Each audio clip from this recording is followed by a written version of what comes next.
രാസലഹരിയുമായി പിടികൂടി. യൂട്യൂബർ തൊപ്പിയും സുഹൃത്തുക്കളും ഒളിവിൽ. രാസലഹരി കേസിൽ മുൻകൂർ ജാമ്യം തേടി യൂട്യൂബർ തൊപ്പി എന്ന നിഹാദ്. മുൻകൂർ ജാമ്യാപേക്ഷ എറണാകുളം സെഷൻസ് കോടതി ഇന്ന് പരിഗണിക്കും. തൊപ്പിയുടെ വീട്ടിൽ നിന്നും സുഹൃത്തിൻ്റെ പക്കൽ നിന്നുമാണ് ലഹരി വസ്തുക്കൾ പിടികൂടിയത്. തൊപ്പിയോടൊപ്പം സുഹൃത്തുക്കളായ 3 യുവതികളും മുൻകൂർ ജാമ്യം തേടി. തൊപ്പിയുടെ വീട്ടിൽ നിന്നും പാലാരിവട്ടം പോലീസാണ് രാസലഹരി പിടികൂടിയിരുന്നത്.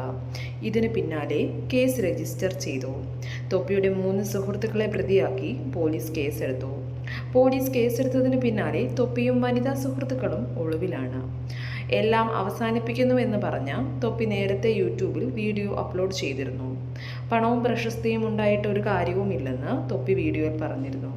തൊപ്പി എന്ന കഥാപാത്രത്തെ ഉപേക്ഷിക്കുകയാണെന്നായിരുന്നു തൊപ്പി വീഡിയോയിൽ വ്യക്തമാക്കിയത്.